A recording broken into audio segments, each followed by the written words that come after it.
Matter start होगा 5 second बाद। Ready, start.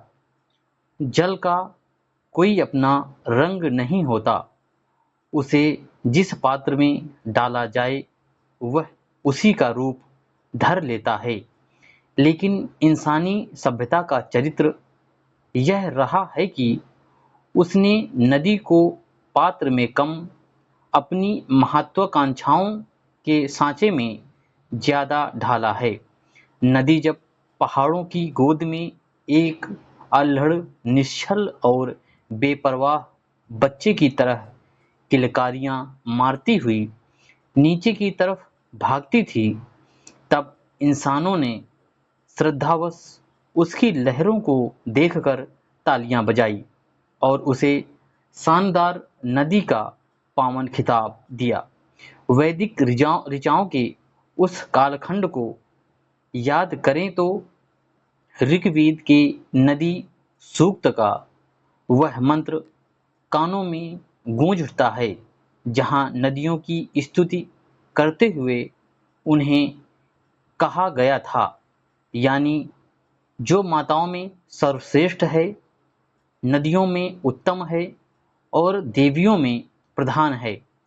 समय बदला और जब नदी ने थोड़ा ठहरना, थोड़ा संभलना और थोड़ा गंभीर होना सीखा, तो मैदानी इलाकों में आकर इन्हीं इंसानों ने उसके ऊपर गंभीर दरिया की नई तख्ती लटका दी। मुसाफिरों और शायरों ने उसकी लहरों के इस ठहराव को देखकर शेर व शायरी की महफिलें सजानी शुरू कर दीं। किसी ने इब्न ए इंसार की तरह गुनगुनाया कि इस नदी पर कोई घाट नहीं, इस दरिया का कोई साहिल नहीं, तो किसी ने उसकी गहराई को इंसानी इश्क की इंतहा बता दिया। मगर यह नामों का खेल दरअसल नदी के वजूद का सम्मान नहीं, बल्कि इंसान की अपनी सहूलियत का एक तरासा हुआ बहाना भर है। जब वह मीलों का सफर तय करके थक कर चूर हो गई और आखिर समंदर की अनंत गोद में जाकर चुपचाप गुम हो गई, तो लोगों ने उसके ऊपर विशाल समंदर का एक बड़ा सा बोर्ड टांग दिया और उसे एक नई पहचान दे दी। जीवनदायिनी नदियों को सिर्फ निरंतर बहते रहना था। सभ्यता में जिस पानी को हमारे प्राचीन पुराणों और शास्त्रों में साक्षात जीवन का पर्यायवाची माना गया है, उसी के पवित्र गले में इंसानों ने अपनी चमचमाती फैक्ट्रियों की बदबूदार और काली नालियां बेझिझक डाल दीं।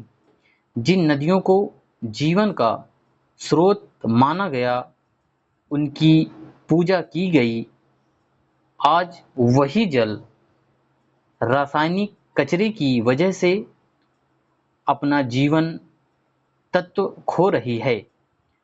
अब नदियों की लहरों का रंग ना तो आसमान जैसा नीला रह गया है और ना ही वादियों जैसा हरा, बल्कि वह एक अजीबोगरीब गाढ़े कत्थई रंग के जहर में तब्दील हो गई है।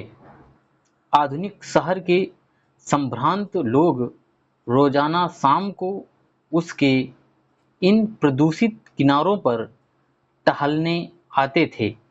अपने लाखों रुपए के कैमरों से उसकी लाचारी प्रेमी तथा जल बचाव का तमगा लगाकर वाहवाही लूटते थे। विडंबना यह कि वे उसी वक्त अपनी कारों में रखा प्लास्टिक का ढेर सारा कचरा और जहरीली बोतलें नदी में फेंक देते थे। विराम।